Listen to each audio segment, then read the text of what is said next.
Hello friends, ഞാൻ ഇന്ന് ഞായറാഴ്ചത്തെ കുറച്ച് വിശേഷമൊക്കെ ആയിട്ടാണ് വന്നേക്കുന്നത്. ഇപ്പോൾ രാവിലെ തന്നെ പള്ളിയിൽ പോയിട്ട് വന്നു. ബ്രേക്ക്ഫാസ്റ്റൊക്കെ കഴിച്ചതിന് ശേഷം ഒന്ന് ക്ലീനിങ് ചെയ്യാമെന്ന് വെച്ച് ഇറങ്ങിയേക്കുവാണേ. അപ്പം ഹാളും മുറിക്കകവും അടുക്കളയൊക്കെ വൃത്തിയാക്കിയിട്ട് തിണ്ണ തുടയ്ക്കാൻ വന്നപ്പോഴാണ് തിണ്ണ നിറച്ചും പൊടി കിടക്കുന്നത് കണ്ടത്. അപ്പോൾ അത് തൂത്തുവാരി ചുമ്മാ തുടച്ചിട്ടാൽ വൃത്തിയാകത്തില്ലെന്ന് മനസ്സിലായി. എന്നാൽ പിന്നെ വെള്ളം ഒഴിച്ച് നന്നായിട്ടൊന്ന് കഴുകിയിട്ടേക്കാമെന്ന് വിചാരിച്ചേ. അപ്പോൾ ശകലം ലോഷനും സോപ്പൊക്കെ ഇട്ട് തിണ്ണ നന്നായിട്ട് വെള്ളം ഒഴിച്ച് തേച്ച് കഴുകുവാണേ. ആ ചാരിൻ്റെ സൈഡിലൊക്കെ കുറേ പൊടിയുണ്ടായിരുന്നു. അപ്പോൾ അതൊക്കെ നല്ല രീതിക്ക് തേച്ച് കഴുകി വൃത്തിയാക്കിയിട്ടുണ്ട്. അപ്പോൾ ക്ലീനിങ് എല്ലാം കഴിഞ്ഞിട്ട് നോക്കുമ്പോൾ നമ്മുടെ ചെടികളുടെ കമ്പെല്ലാം വല്ലാതെ വളം നിൽക്കുന്നുണ്ട്.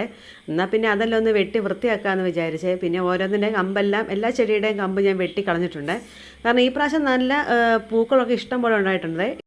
കഴിഞ്ഞ വർഷം പൂക്കൾ വളരെ കുറവായിരുന്നു കേട്ടോ. പക്ഷേ ഈ പ്രാവശ്യം നല്ലതായിട്ട് പൂക്കളൊക്കെ ഉണ്ടായിട്ടുണ്ടായിരുന്നേ. അപ്പോൾ പൂക്കളുടെ സമയം കഴിയാൻ വേണ്ടി ഞാൻ നോക്കിയിരിക്കുമായിരുന്നത് കമ്പെല്ലാം ഒന്ന് ഇറക്കി കളയാൻ വേണ്ടിയിട്ട്.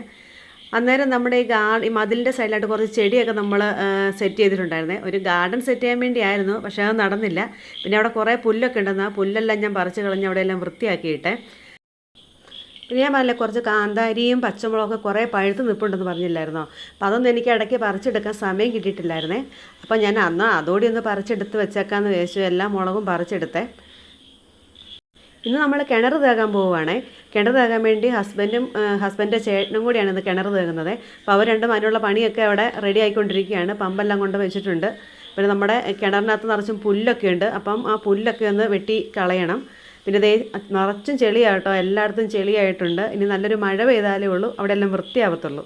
പിന്നെ നമ്മുടെ കിണറിനകത്ത് പുല്ലെല്ലാം പറിച്ച് വൃത്തിയാക്കിയിട്ടുണ്ട്. കിണറെല്ലാം തേകി കഴിഞ്ഞു. നല്ലതായിട്ട് വെള്ളമൊക്കെ ഉറവ വരുന്നുണ്ട് കേട്ടോ. കിണർ തേകലെല്ലാം കഴിഞ്ഞ് നമ്മൾ നേരെ കണ്ടത്തിലോട്ട് ഇറങ്ങി. ഈ കണ്ടത്തിലോട്ട് വന്നതിനെന്ന് വെച്ചാൽ നമുക്ക് താഴത്തെ പറമ്പിൽ വലിയൊരു പുളിമരം നിൽപ്പുണ്ടേ. നമ്മുടെ കുടംപുള്ളിയുടെ മരമാണ്. അപ്പം കുടംപുള്ളി ഈ പ്രാവശ്യം ഇഷ്ടം പോലെ കായ ഉണ്ടായി നിൽപ്പുണ്ട്. കഴിഞ്ഞ വർഷം കായ വളരെ കുറവായിരുന്നേ. അപ്പോൾ ഈ പ്രാവശ്യം ആ കായെല്ലാം ഇഷ്ടം പോലെ ഉണ്ടായപ്പം നമ്മൾ താഴെ ഒരു വല കെട്ടി കൊടുത്തിട്ടുണ്ട്. കാരണം ഈ വീഴുന്ന പുളി മുഴുവൻ കണ്ടത്തിലോട്ടാണ് വീഴുന്നത്. അപ്പം നമ്മൾ വല കെട്ടി കൊടുക്കുകയാണെങ്കിൽ നേരെ നമ്മുടെ പറമ്പിൽ വന്ന് വീണോളും. കാരണം മഴക്കാലമാകുമ്പം കണ്ടത്തിൽ നിറച്ച് വെള്ളമായിരിക്കും. അപ്പോൾ നമുക്ക് ഇറങ്ങിയെടുക്കാനൊക്കെ ഭയങ്കര പാടാണ്. അത് കാരണം ഈ വല വീണ് കഴിയുമ്പോൾ നേരെ പുളി നമ്മുടെ പറമ്പിൽ വന്ന് കിടക്കും.